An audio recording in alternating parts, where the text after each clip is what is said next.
Welcome to study with Arpana. आपका स्वागत है इस चैनल में फ्रेंड्स। आपके लिए इस चैनल में RRB, NTPC, group D, current affairs topic से रिलेटेड इंपॉर्टेंट क्वेश्चंस मिलेंगे, इसलिए आप इस वीडियो को पूरा एंड तक देखें। Hello everyone, good morning. सभी को उम्मीद करती हूँ कि आप लोग स्वस्थ होंगे और खुश होंगे। आज हम लोगों का तीसरा दिन है, तो शुरू करें आज का हमारा लेक्चर। तो ग्रुप आपको पता है जैसे कि ग्रुप डी का हम लोग क्विक साइंस जो अभी प्रीवियस ईयर पेपर हुआ है 2025 में, तो हम लोग साइंस के क्वेश्चंस को डेली उसी को रिवीजन कर रहे हैं और डेली उसी के एक सीरीज चला रहे हैं। ठीक है, तो उसी से रिलेटेड आज हमारी तीसरी क्लास है। तो पहला क्वेश्चन है, रक्त का कौन सा घटक रक्त का कौन सा घटक वह द्रव्य माध्यम है जिसमें रक्त कोशिकाएं निलंबित रहती हैं। तो वो होता है प्लाज्मा। इसमें तो आंसर भी लगा है, वो होता है प्लाज्मा। तो अब जैसे मैं आपको बताता हूँ, जो ब्लड होता है, ब्लड टू टाइप का होता है। ब्लड जो होता है, एक सेकेंड चलो चेंज कर लो। ब्लड जो होता है टू टाइप का होता है। तो एक में एक पूरा लिक्विड फॉर्म होता है और एक होता है सॉलिड फॉर्म। ठीक है, तो लिक्विड फॉर्म में मतलब लिक्विड फॉर्म के अंदर ही आता है प्लाज्मा, और सॉलिड में आता है आरबीसी, डब्ल्यूबीसी, डब्ल्यूबीसी और प्लेटलेट्स प्लेटलेट्स आता है। ठीक है, इसको मैं एक अलग से वो निकाल के बता दे रही हूँ। Hello everyone, good morning. सभी को उम्मीद करती हूँ कि आप लोग स्वस्थ होंगे और खुश होंगे। आज हम लोगों का तीसरा दिन है, तो शुरू करें आज का हमारा लेक्चर। तो ग्रुप आपको पता है जैसे कि ग्रुप डी का हम लोग क्विक साइंस जो अभी प्रीवियस ईयर पेपर हुआ है 2025 में, तो हम लोग साइंस के क्वेश्चंस को डेली उसी को रिवीजन कर रहे हैं और डेली उसी के एक सीरीज चला रहे हैं। ठीक है, तो उसी से रिलेटेड आज हमारी तीसरी क्लास है। तो पहला क्वेश्चन है, रक्त का कौन सा घटक रक्त का कौन सा घटक वह द्रव्य माध्यम है जिसमें रक्त कोशिकाएं निलंबित रहती हैं। तो वो होता है प्लाज्मा। इसमें तो आंसर भी लगा है, वो होता है प्लाज्मा। तो अब जैसे मैं आपको बताता हूँ, जो ब्लड होता है, ब्लड टू टाइप का होता है। ब्लड जो होता है, एक सेकेंड चलो चेंज कर लो। ब्लड जो होता है टू टाइप का होता है। तो एक में एक पूरा लिक्विड फॉर्म होता है और एक होता है सॉलिड फॉर्म। ठीक है, तो लिक्विड फॉर्म में मतलब लिक्विड फॉर्म के अंदर ही आता है प्लाज्मा, और सॉलिड में आता है आरबीसी, डब्ल्यूबीसी, डब्ल्यूबीसी और प्लेटलेट्स आता है। ठीक है, इसको मैं एक अलग से वो निकाल के बता दे रही हूँ। Hello everyone, good morning. सभी को उम्मीद करती हूँ कि आप लोग स्वस्थ होंगे और खुश होंगे। आज हम लोगों का तीसरा दिन है, तो शुरू करें आज का हमारा लेक्चर। तो ग्रुप आपको पता है जैसे कि ग्रुप डी का हम लोग क्विक साइंस जो अभी प्रीवियस ईयर पेपर हुआ है 2025 में, तो हम लोग साइंस के क्वेश्चंस को डेली उसी को रिवीजन कर रहे हैं और डेली उसी के एक सीरीज चला रहे हैं। ठीक है, तो उसी से रिलेटेड आज हमारी तीसरी क्लास है। तो पहला क्वेश्चन है, रक्त का कौन सा घटक रक्त का कौन सा घटक वह द्रव्य माध्यम है जिसमें रक्त कोशिकाएं निलंबित रहती हैं। तो वो होता है प्लाज्मा। इसमें तो आंसर भी लगा है, वो होता है प्लाज्मा। तो अब जैसे मैं आपको बताता हूँ, जो ब्लड होता है, ब्लड टू टाइप का होता है। ब्लड जो होता है, एक सेकेंड चलो चेंज कर लो। ब्लड जो होता है टू टाइप का होता है। तो एक में एक पूरा लिक्विड फॉर्म होता है और एक होता है सॉलिड फॉर्म। ठीक है, तो लिक्विड फॉर्म में मतलब लिक्विड फॉर्म के अंदर ही आता है प्लाज्मा, और सॉलिड में आता है आरबीसी, डब्ल्यूबीसी, डब्ल्यूबीसी और प्लेटलेट्स आता है। ठीक है, इसको मैं एक अलग से वो निकाल के बता दे रही हूँ। Hello everyone, good morning. सभी को उम्मीद करती हूँ कि आप लोग स्वस्थ होंगे और खुश होंगे। आज हम लोगों का तीसरा दिन है, तो शुरू करें आज का हमारा लेक्चर। तो ग्रुप आपको पता है जैसे कि ग्रुप डी का हम लोग क्विक साइंस जो अभी प्रीवियस ईयर पेपर हुआ है 2025 में, तो हम लोग साइंस के क्वेश्चंस को डेली उसी को रिवीजन कर रहे हैं और डेली उसी के एक सीरीज चला रहे हैं। ठीक है, तो उसी से रिलेटेड आज हमारी तीसरी क्लास है। तो पहला क्वेश्चन है, रक्त का कौन सा घटक रक्त का कौन सा घटक वह द्रव्य माध्यम है जिसमें रक्त कोशिकाएं निलंबित रहती हैं। तो वो होता है प्लाज्मा। इसमें तो आंसर भी लगा है, वो होता है प्लाज्मा। तो अब जैसे मैं आपको बताता हूँ, जो ब्लड होता है, ब्लड टू टाइप का होता है। ब्लड जो होता है, एक सेकेंड चलो चेंज कर लो। ब्लड जो होता है टू टाइप का होता है। तो एक में एक पूरा लिक्विड फॉर्म होता है और एक होता है सॉलिड फॉर्म। ठीक है, तो लिक्विड फॉर्म में मतलब लिक्विड फॉर्म के अंदर ही आता है प्लाज्मा, और सॉलिड में आता है आरबीसी, डब्ल्यूबीसी, डब्ल्यूबीसी और प्लेटलेट्स आता है। ठीक है, इसको मैं एक अलग से वो निकाल के बता दे रही हूँ। Hello everyone, good morning. सभी को उम्मीद करती हूँ कि आप लोग स्वस्थ होंगे और खुश होंगे। आज हम लोगों का तीसरा दिन है, तो शुरू करें आज का हमारा लेक्चर। तो ग्रुप आपको पता है जैसे कि ग्रुप डी का हम लोग क्विक साइंस जो अभी प्रीवियस ईयर पेपर हुआ है 2025 में, तो हम लोग साइंस के क्वेश्चंस को डेली उसी को रिवीजन कर रहे हैं और डेली उसी के एक सीरीज चला रहे हैं, ठीक है। तो उसी से रिलेटेड आज हमारी तीसरी क्लास है। तो पहला क्वेश्चन है, रक्त का कौन सा घटक यह द्रव्य माध्य रक्त का कौन सा घटक वह द्रव्य माध्यम है जिसमें रक्त कोशिकाएं निलंबित रहती हैं। तो वो होता है प्लाज्मा। इसमें तो आंसर भी लगा है, वो होता है प्लाज्मा। तो अब जैसे मैं आपको बताता हूँ, जो ब्लड होता है, ब्लड 2 टाइप का होता है। ब्लड जो होता है, एक सेकेंड, चलो चेंज कर लो। ब्लड जो होता है 2 टाइप का होता है। तो एक में एक पूरा लिक्विड फॉर्म होता है और एक होता है सॉलिड फॉर्म, ठीक है। तो लिक्विड फॉर्म में मतलब लिक्विड फॉर्म के अंदर ही आता है प्लाज्मा, और सॉलिड में आता है आरबीसी, डब्ल्यूबीसी, डब्ल्यूबीसी और प्लेटलेट्स प्लेटलेट्स आता है, ठीक है। इसको मैं एक अलग से वो निकाल के बता दे रही हूँ। Hello everyone, good morning. सभी को उम्मीद करती हूँ कि आप लोग स्वस्थ होंगे और खुश होंगे। आज हम लोगों का तीसरा दिन है, तो शुरू करें आज का हमारा लेक्चर। तो ग्रुप आपको पता है जैसे कि ग्रुप डी का हम लोग क्विक साइंस जो अभी प्रीवियस ईयर पेपर हुआ है 2025 में, तो हम लोग साइंस के क्वेश्चंस को डेली उसी को रिवीजन कर रहे हैं और डेली उसी के एक सीरीज चला रहे हैं, ठीक है। तो उसी से रिलेटेड आज हमारी तीसरी क्लास है। तो पहला क्वेश्चन है, रक्त का कौन सा घटक यह द्रव्य माध्य रक्त का कौन सा घटक वह द्रव्य माध्यम है जिसमें रक्त कोशिकाएं निलंबित रहती हैं। तो वो होता है प्लाज्मा। इसमें तो आंसर भी लगा है, वो होता है प्लाज्मा। तो अब जैसे मैं आपको बताता हूँ, जो ब्लड होता है, ब्लड 2 टाइप का होता है। ब्लड जो होता है, एक सेकेंड, चलो चेंज कर लो। ब्लड जो होता है 2 टाइप का होता है। तो एक में एक पूरा लिक्विड फॉर्म होता है और एक होता है सॉलिड फॉर्म, ठीक है। तो लिक्विड फॉर्म में मतलब लिक्विड फॉर्म के अंदर ही आता है प्लाज्मा, और सॉलिड में आता है आरबीसी, डब्ल्यूबीसी, डब्ल्यूबीसी और प्लेटलेट्स आता है, ठीक है। इसको मैं एक अलग से वो निकाल के बता दे रही हूँ। कौन सा घटक यह द्रव्य माध्य रक्त का कौन सा घटक वह द्रव्य माध्यम है जिसमें रक्त कोशिकाएं निलंबित रहती हैं।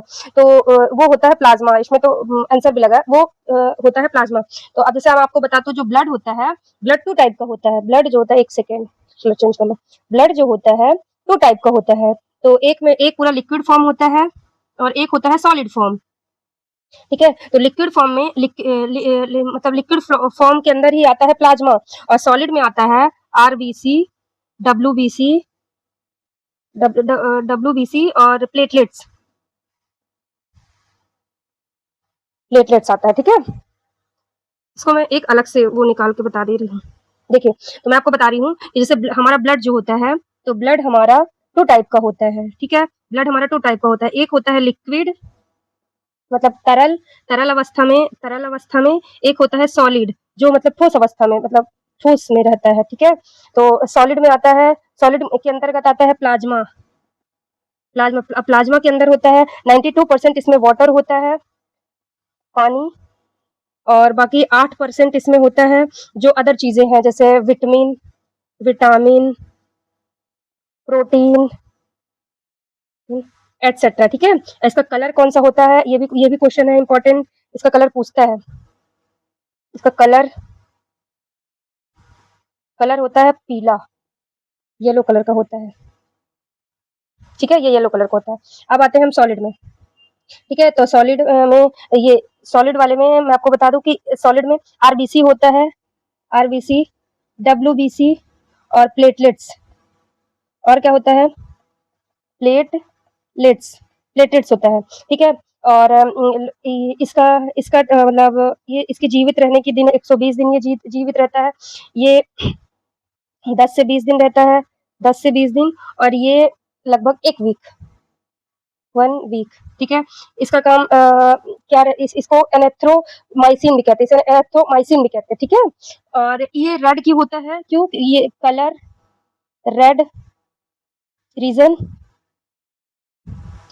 क्यों, क्योंकि इसमें हीमोग्लोबिन होता है, सॉरी, इसमें हीमोग्लोबिन होता है। और मैं आपको हाँ, ये ऑक्सीजन युक्त रक्त होता है। ये इसमें अदर्स कुछ फैक्ट है। ये O2 युक्त रक्त होता है, O2 रक्त।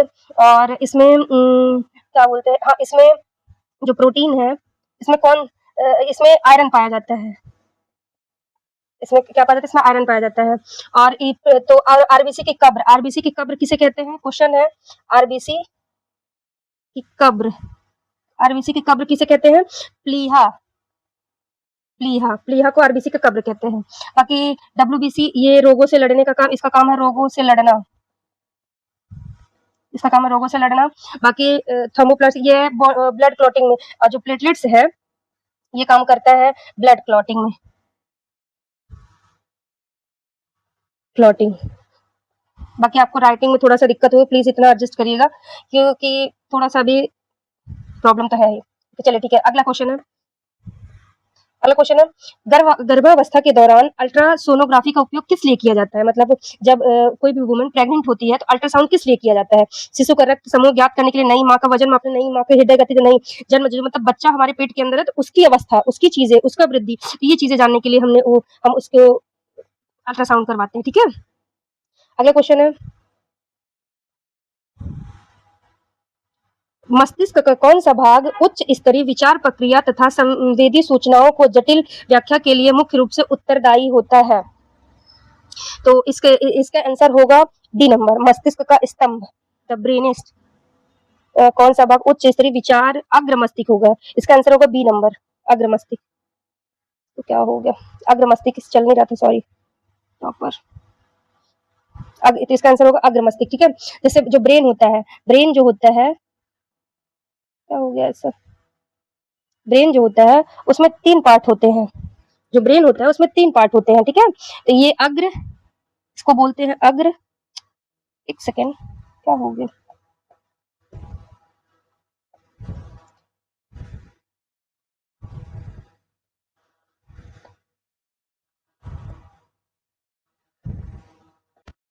तो अगला नंबर क्वेश्चन है, मस्तिष्क का कौन सा भाग उच्च स्तरीय विचार प्रक्रिया तथा संवेदी सूचनाओं को जटिल व्याख्या के रूप में मुख्य रूप से उत्तरदायी होता है? तो इसका आंसर होगा अग्र मस्तिष्क।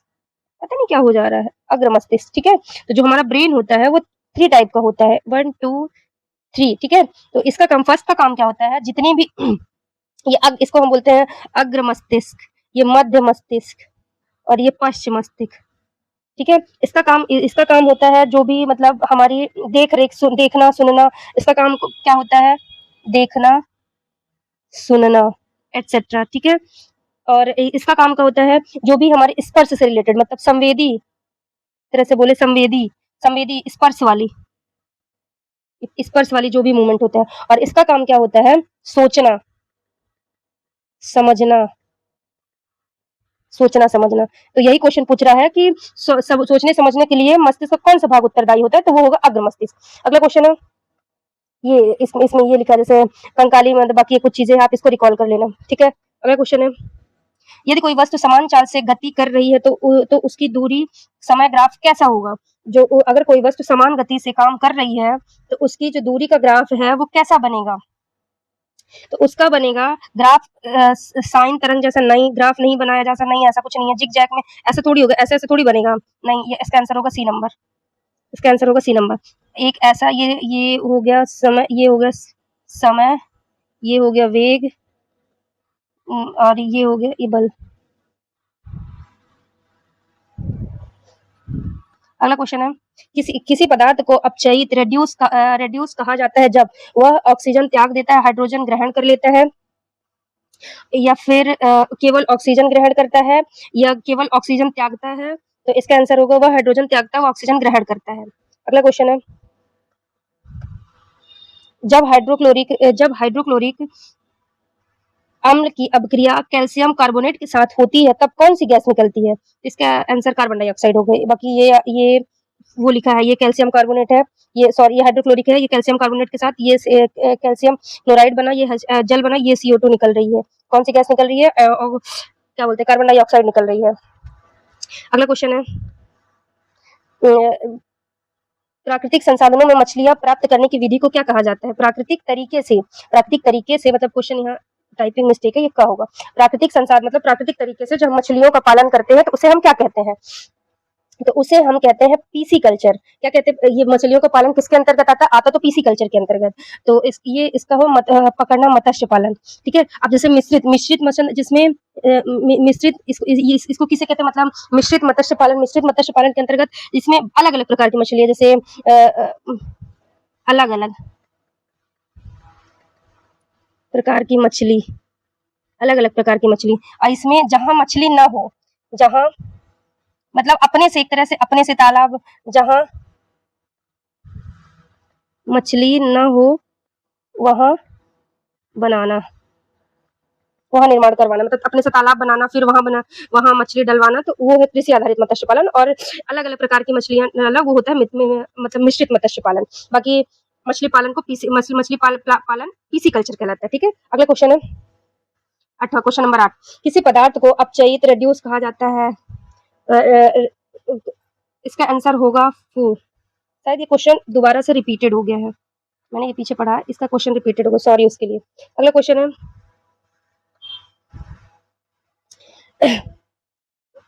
दृष्टि दोष को ठीक करने के लिए किस चश्मे में लेंसों का उपयोग किया जाता है, क्योंकि वे सिद्धांत पर वो किस सिद्धांत पर, मतलब दृष्टि दोष आपको पता है, एक होता है निकट दृष्टि दोष, एक होता है दूर दृष्टि दोष। ठीक है। तो निकट दृष्टि दोष, इसको मैं आपको लिख के बता देती हूँ।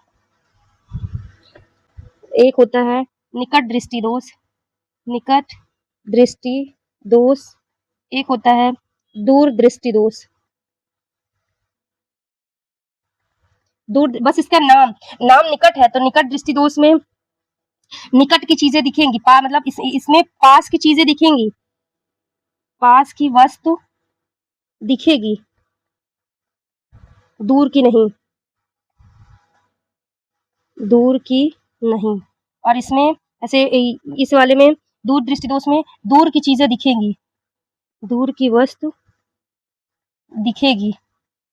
आप लोग थोड़ा राइटिंग एडजस्ट कर लेना। बाकी पास की नहीं, पास की नहीं। ठीक है। पास की नहीं। और इनको ठीक कर, जैसे निकट दृष्टि दोष को, सॉरी, निकट दृष्टि दोष को, इसको ठीक करने के लिए अवतल लेंस, कॉन्वेक्स लेंस का यूज करते, अवतल लेंस का चश्मा चाहिए, और इसके लिए उत्तल। ये इसका इंग्लिश भी जरूर आता है क्योंकि इंग्लिश पूछता है। इसको बोलते हैं कॉन्वेक्स, इसको बोलते हैं कॉनकेव। अगला क्वेश्चन है निम्नलिखित कथनों पर विचार कीजिए तथा सही विकल्प का चयन कीजिए। एथेनॉल की थोड़ी मात्रा नशा उत्पन्न करती है। शुद्ध एथेनॉल का सेवन स्वास्थ्य के लिए सुरक्षित है। नहीं। आपको पता मीथेन तो बॉडी के लिए जहर है, मीथेन तो बिल्कुल जहर का काम करता है। मीथेन जो है, मीथेन जहर। और एथेनॉल में भी, एथेनॉल शुद्ध एथेनॉल, एथेनॉल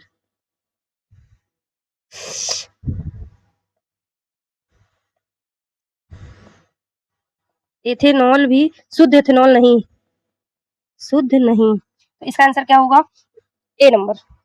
कथन ए सही है, कथन बी गलत है। ठीक है। अगला क्वेश्चन है कोशिकांग जिस जेली जैसे पदार्थ में निलंबित रहती है उसे क्या कहा जाता है। कोशिकांग मतलब एक तरह से जो सेलुलर ऑर्गेनाइजेशन, मतलब ये साइटोप्लाज्म, एक जैसे मतलब उसके अंदर जो लिक्विड भरा होता है उसे क्या कहता है, तो उसे स्ट्रोमा कहा जाता है। इसका आंसर ये गलत है, उसको स्ट्रोमा।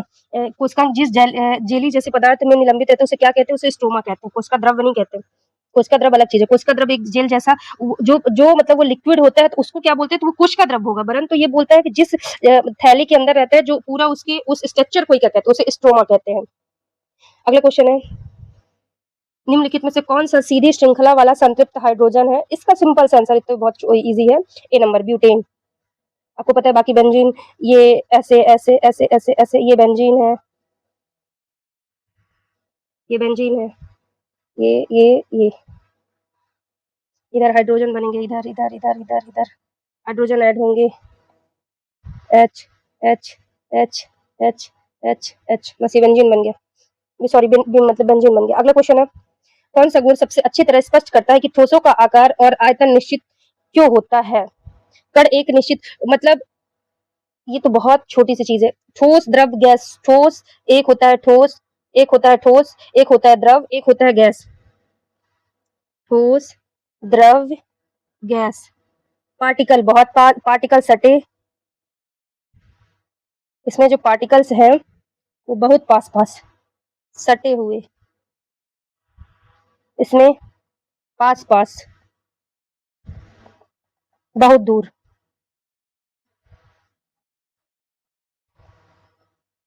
बहुत दूर। ठीक है, अगला क्वेश्चन है, किसी तार की प्रतिरोधकता पी, एल लंबाई, एल अनुप्रस्थ काट का क्षेत्रफल ए है, यदि उसका प्रतिरोध आर है तो आर के लिए सही का संबंध होता है। ये इस सीधा सा फॉर्मूला है। अगला क्वेश्चन है, मुकुलन मुकुलन मुकुलन को बडिंग बोलते हैं, द्वारा जनन करने वाले पौधों में नए पौधों का निर्माण की शुरुआत प्रत्यक्ष रूप से किस प्रक्रिया से होती है?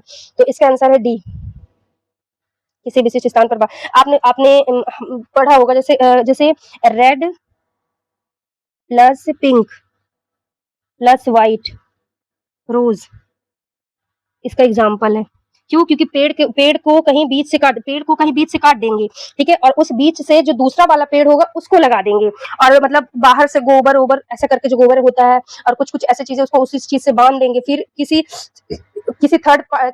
तीसरी जगह से थोड़ा सा और काट देंगे और दूसरे वाले पेड़ का थोड़ा सा पार्ट उसमें लगा के फिर उसको बांध देंगे, तो धीरे धीरे कुछ दिन बाद हम देखेंगे तो वो पेड़ पूरा डेवलप, मतलब एक पूरा पौधा बन जाएगा और उसमें 3 प्रकार के फूल निकलेंगे, उसी को हम बडिंग बोलते हैं। अगला क्वेश्चन है,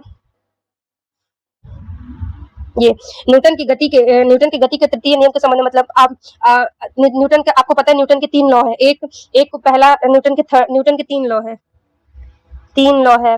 फर्स्ट जड़त्व,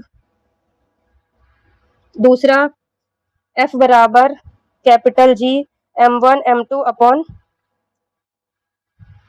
T, तीसरा प्रत्येक क्रिया मतलब आपतन परावर्तन, मतलब एक तरह से प्रत्येक क्रिया के विपरीत प्रतिक्रिया होती है। जैसे तो तृतीय नियम, किसी क्रिया का प्रतिक्रिया बल में दोनों बल परिमाण समान तथा दिशा में विपरीत होते हैं। ये इसका आंसर ये हो, क्यों? क्योंकि दोनों उनका वेट तो अलग सेम रहेगा, परंतु जैसे दीवार में हम हाथ मारेंगे तो हम दीवार को मार रहे हैं और वो दीवार से हमें लगता है, तो दोनों एक तरह से दोनों का टच हुआ। इसका एग्जाम्पल, बाकी ये चीजें मैंने, जैसे बल सदैव जोड़ों में कार्य करता है, बल का परिमाण में समान होना लेकिन दिशा में विपरीत होना, जैसे ये, अब ये जैसे बुक जो है टेबल में नीचे की तरफ बल लगा रही है और टेबल जो है बुक में ऊपर की ओर लगा रहा है, ये दोनों इसका एग्जाम्पल है। अगला क्वेश्चन है, अवतल लेंस के संबंध में निम्नलिखित कथनों में से कौन सा सही है? इसमें क्या बोला है, कौन सा सही है? अवतल लेंस को अपसारी लेंस भी कहते हैं, ये सही है। अवतल लेंस अपने सामने कहीं भी रखी वस्तु का सदैव वास्तविक, तो इसमें इसका ये भी सही है। अवतल लेंस अपने सामने कहीं भी रखी, ये इसका ये गलत है। अवतल लेंस के सामने कहीं भी रखी वस्तु को सदैव आभासी और सीधा प्रतीत होता है, ये भी सही है। इसका आंसर होगा पहला और तीसरा, इसका आंसर होगा सी नंबर। अगला क्वेश्चन है, यदि किसी ध्वनि स्रोत के कंपन की आवृत्ति बढ़ जाती है तो उत्पन्न ध्वनि की तरत्व क्या होता है?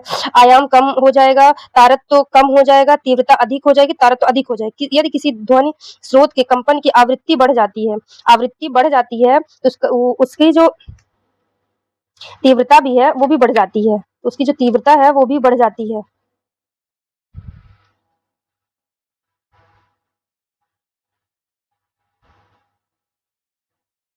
नहीं नहीं, इससे तरत्व अधिक हो जाएगा, सॉरी, तो इसमें डी नंबर होगा। अगला क्वेश्चन है 20, गोल्जी काय में होने वाली कौन सी प्रक्रिया संश्लेषण में उसकी भूमिका को दर्शाती है? राइबोसोम का न्यूक्लिक अम्लों में संश्लेषण, सरल शर्कराओं में जटिल शर्कराओं का निर्माण, पराशरण द्वारा जल का अवशोषण, प्रोटीन का अमीनो अम्ल में परिवर्तन।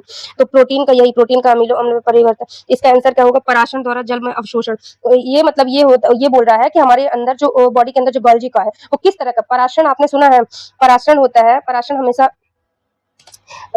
जो होता है वो हाई से लो, एक तो हाई से ऑलवेज लो की तरफ वर्क करता है, और लो से अगर हाई से लो करेगा, इसका एग्जांपल है वाटर।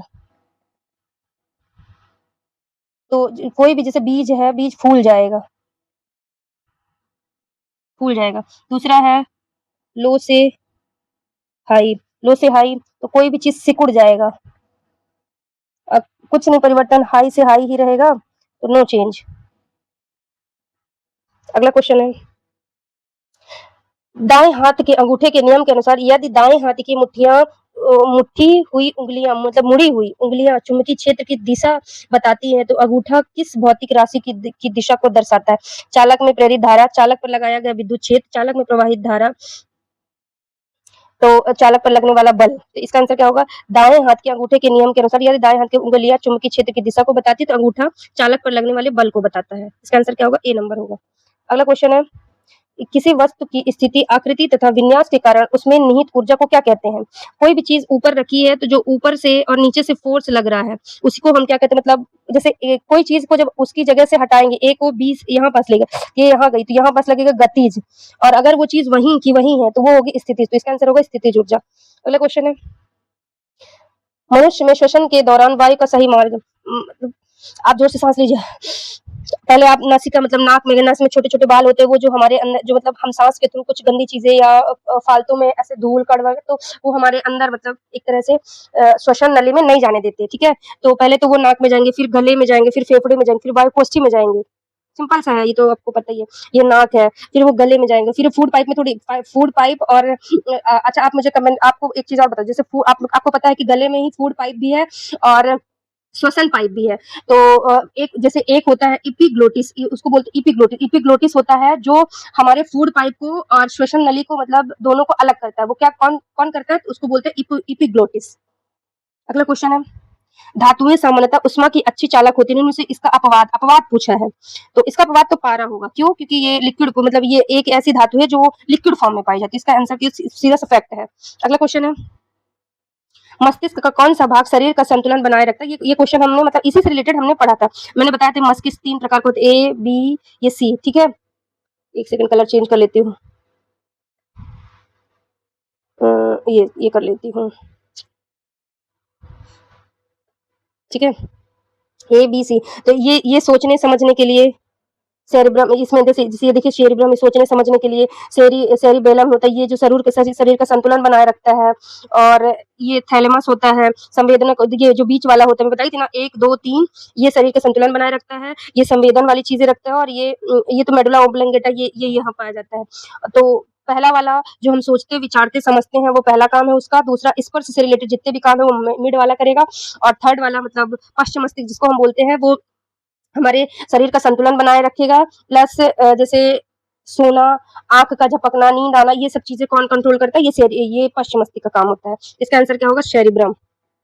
बाकी 25 क्वेश्चन हो गए। बाकी अगर आपको सेशन अच्छा लगा तो प्लीज लाइक शेयर सब्सक्राइब करो। अपनी तरफ से मैं धीरे धीरे क्वेश्चन की नंबरिंग बढ़ा रही हूँ, तो प्लीज आप इसको 1 से 2 बार जरूर क्विक रिवीजन करें, क्योंकि ये आपको बहुत इंपॉर्टेंट, बहुत ही आप लोगों के लिए इंपॉर्टेंट है। तो बाकी थैंक यू। प्लीज सेशन अच्छा लगा हो तो लाइक शेयर एंड सब्सक्राइब करें। Thank you.